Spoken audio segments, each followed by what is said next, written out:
he came in, he was on oxygen. He was having a very difficult time breathing. We immediately started the resuscitation process and getting him started on the medications necessary to treat diphtheria. As long as this kid's going to keep fighting, I'm not going to give up on him. What we were able to do was treat him with the best care we had to support him, give him oxygen as best we could. Unfortunately, he was so far along in the process when he got to us, we couldn't sustain it that much longer, and he passed away.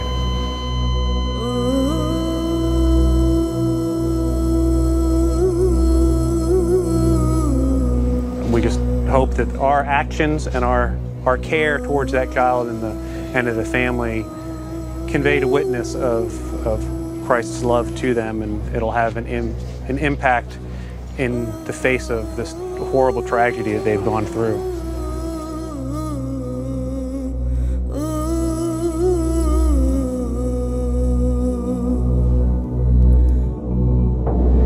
There's not much mention of this crisis in the media. The Rohingya people have fled across Bangladeshi border to this region.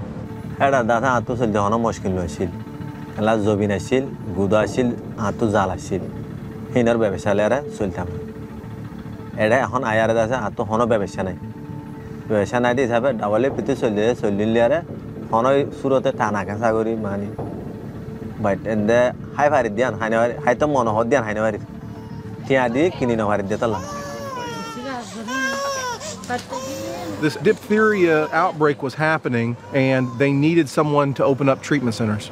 At that point, Samaritan's Purse put everything into action.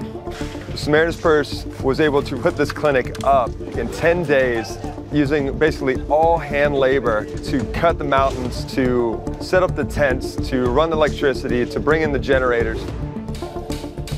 10 days later, we had a treatment center up and running, treating diphtheria cases. The last massive diphtheria outbreak like this was in 1991. Diphtheria thrives in close quarters, like this refugee camp. Diphtheria is an infection that's particularly terrible in children, mostly because children's throats, their airways are very small, and that's where it infects. And it causes significant swelling and closure of that airway, and that's what they die from. The majority of them that are coming in to this camp and die because they can't breathe anymore. Little Mohammed's a 2.5-year-old who came in with kind of acute respiratory distress and failure. He was working pretty hard to breathe because his upper airway was pretty infected and swollen with diphtheria.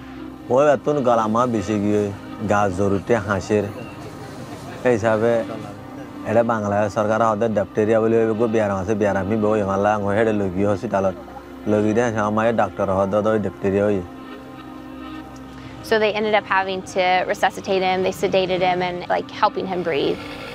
We were told that he wasn't doing well and that he probably wasn't going to make it. And so to kind of prepare ourselves as we came in to relieve the night team that we had a dying baby and that, we might not be able to resuscitate him.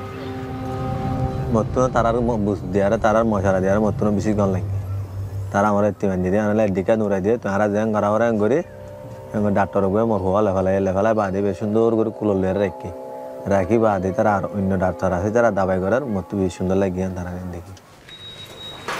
So there's a very rare medication in the world called diphtheria antitoxin. It's only 5,000 doses in the whole world before this outbreak.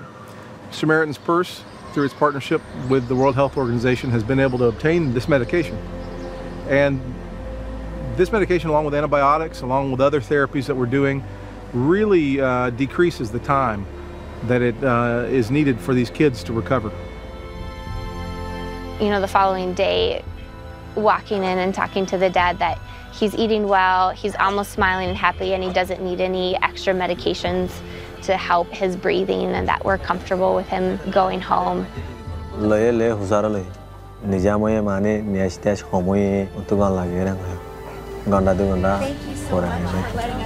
Thanks.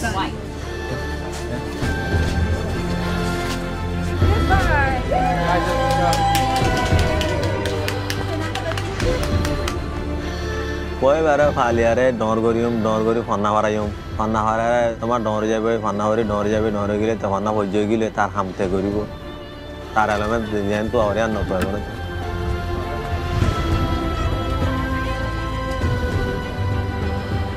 there's a lot of work to be done, and there's a lot of patients to care for. You know, our overall goal in the future, every single day, is to share the love of Jesus Christ with each and every one of these people that come out of this refugee camp with this horrible disease.